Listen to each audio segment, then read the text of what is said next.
Thank you. Good morning.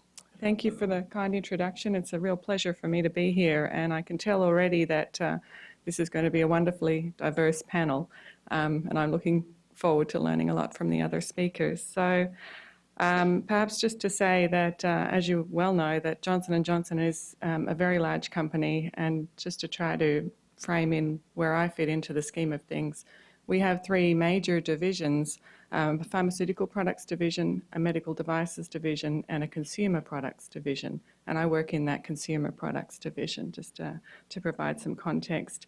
And as I was thinking about or looking at the objectives for the panel this morning, one of them is to provide industry examples of voluntary efforts to reduce the use of chemicals in consumer products and internal decision making that led to these outcomes. So I think I'm probably the poster child for that objective this morning, and I look forward to sharing some of that with you. And I was perhaps, thankfully, I didn't actually know that Tricia was going to be talking about sustainability efforts, so I decided to frame this in terms of our sustainability objectives and then dive a little bit deeper. So I'm going to skim across quite a few concepts, but dive in a little deeper when it gets to our practices and our decision making when on usage of ingredients in our products. So caring for a healthy future is really the headline for our sustainability initiative. It was launched in 2011 and has three sort of main arms, if you like.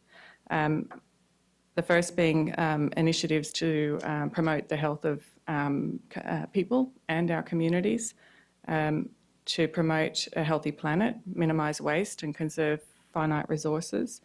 And consistent with the Johnson & Johnson Credo, which is kind of our value statement, the thinking is that if we focus on healthy people, healthy planet, that healthy business will translate. And what we mean by healthy business in the consumer sector is the most trusted brands that will thrive and endure. We've learnt along the way that building trust also means that we have to provide greater transparency into what we do and how we do it. So just in 2012, August 2012, we launched our safety and care commitment in an attempt to provide better transparency to the safety assurance processes that we've long used in the development of our products and to some of our ingredient policies when we develop beauty care and baby care products that are used widely in the community. So that safety and care commitment is fundamentally, well, first and foremost, describes our 5-level safety assurance process, which is around how we source our materials, what kind of safety assessments we undertake, the clinical evaluation of our products, in-use testing, and our continual evaluation. I'm going to talk about each of these in varying levels of detail just to give you some insights into what this all means. So in terms of sourcing our materials, our Johnson & Johnson is a pharmaceutical company first and foremost, so that background in healthcare causes us to look firstly through a safety lens. We work with, we have very high standards and sustainability principles for our ingredients, and so we only partner with suppliers that can meet those standards. And so as an example, we require that each of our suppliers responds to a 12-category questionnaire covering a wide range of topics. We were one of the first companies to move to sort of next-generation ingredient reviews, where we require all of our suppliers to disclose compositional information down to 1 part per million. The kind of practice is in the range of 100 to 1,000 parts per million as a sort of a general standard. So we believe our approach is at least 100 times more sensitive. And when we look at each of our suppliers, we're looking at independent certification from everything such as conditions on their production floor through to their business practices before we'll partner with them. And we're continually evaluating opportunities when new raw materials become available. For every raw material that we bring, or ingredient or chemical, whatever you want to call it, that we bring in, firstly, our global team of toxicologists assesses the data that's available. We look at both hazard and risk, and we meet or exceed regulatory standards for all of our materials. So when I talk about looking at hazard and risk, we want to understand how that ingredient is going to be used. Is it likely to be used in a shampoo that gets washed off? Is it likely to be used in a lotion that gets left on the skin? And to put the safety assessment into that kind of context. We don't tend to rely on external lists, although we do monitor what's going on in the environment in terms of ingredients of concern. We find that some of those lists are used in ways that they were not intended for. And we also find that some of the lists of red lists or ingredients of concern or whatever kind of list you're talking about, some of them reward ingredients where there's an absence of data. And we prefer, for that reason, to do the evaluation ourselves. Here I won't dive into any detail, but for each of the formulations that we develop, we put them through a clinical evaluation, and we're looking at both efficacy and safety endpoints. And then it's not enough for us to just understand how those endpoints in a kind of a controlled clinical setting. We also rely, before a product goes to market, we'll put it into in-use testing. So we have a bank of volunteers around the world that take the products into their homes and use them. And we're looking for unanticipated ways that consumers or people that use our products may use them, and so that we can adjust whether it's the formulation or the label information to ensure that they're going to be safely and effectively used in the home.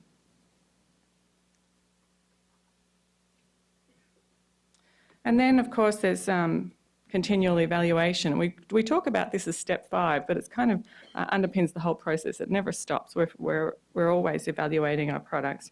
And what we do, one of the things that we do here is that we maintain our own ingredients working group, our own IWG, if you like, made up of scientists and medical professionals from across the globe.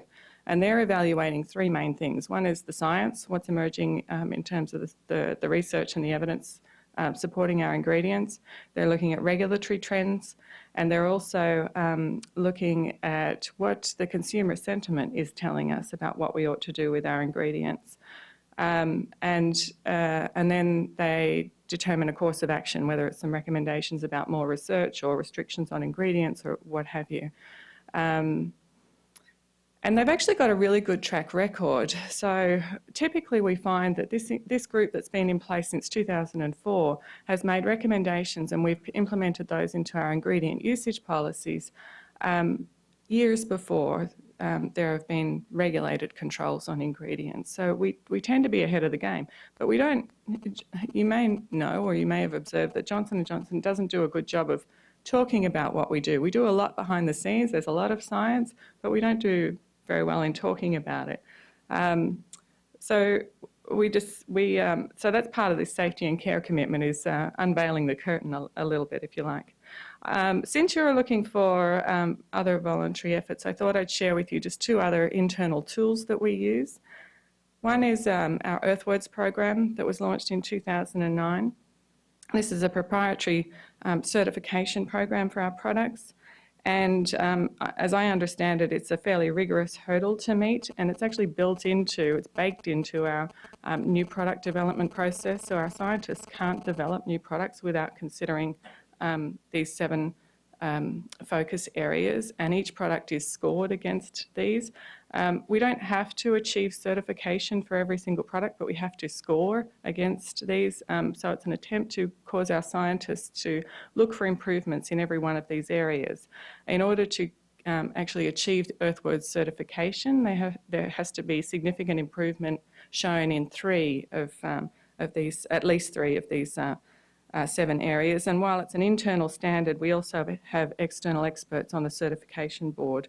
An example of improvement areas could be improvements in waste, whether it be in the manufacturing or in packaging, social initiatives connected to the product itself, whether it be through fair trade sourcing or some other kind of social initiative, innovation that would drive up the scores in one or other of these areas, or the formula itself, which how the formulation is constructed itself. And which brings me to the next sort of voluntary tool that I wanted to share that we call Gaia.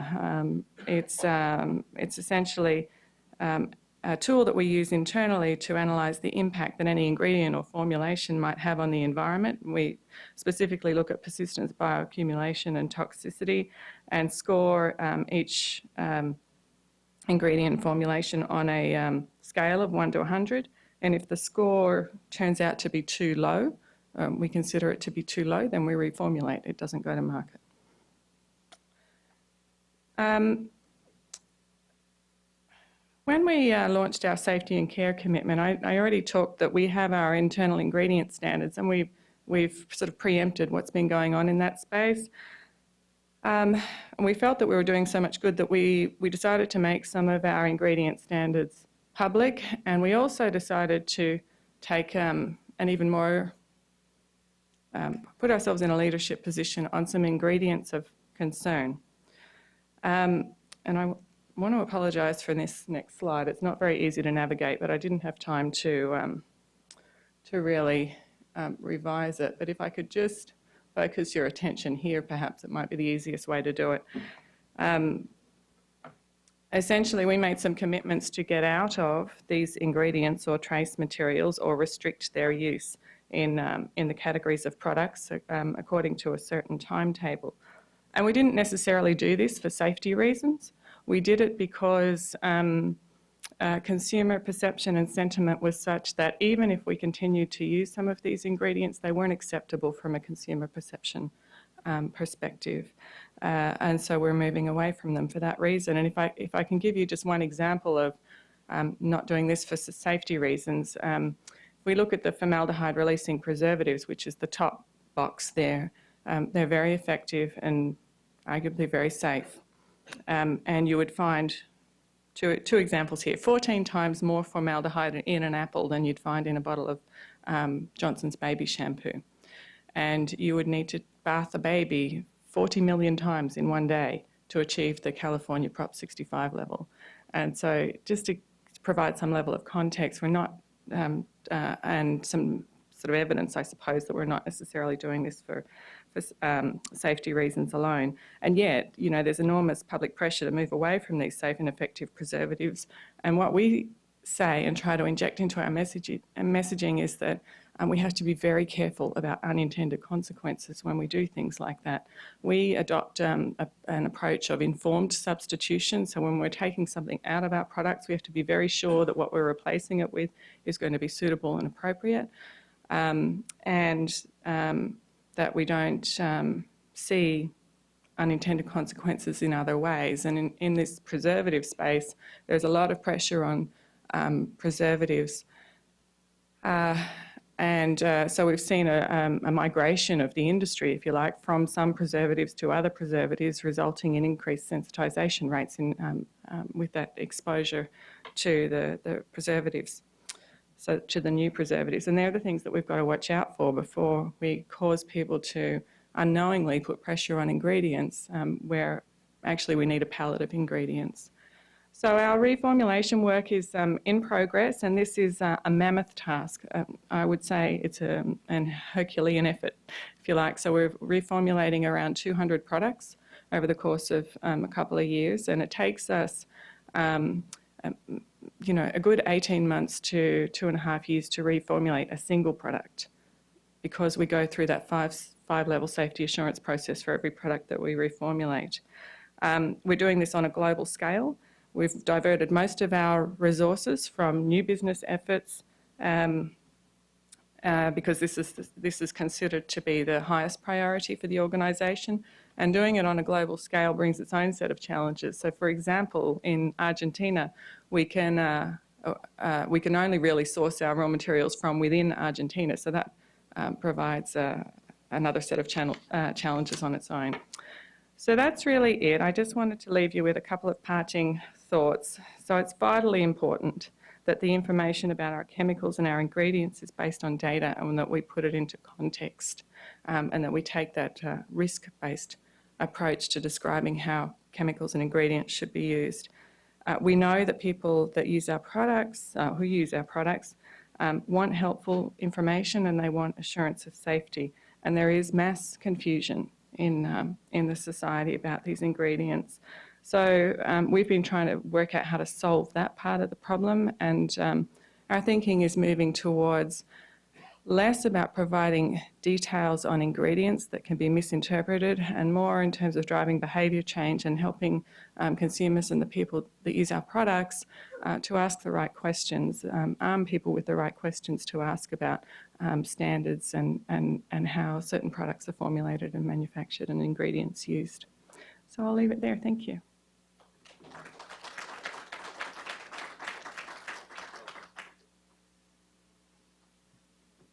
Thanks.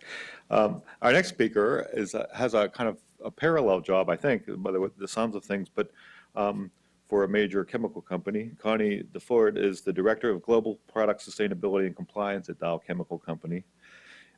Connie is responsible for leading Dow's Global Product Sustainability Organization and Program and promoting Dow's leadership in chemical management as part of the Dow's 2015 sustainability goals.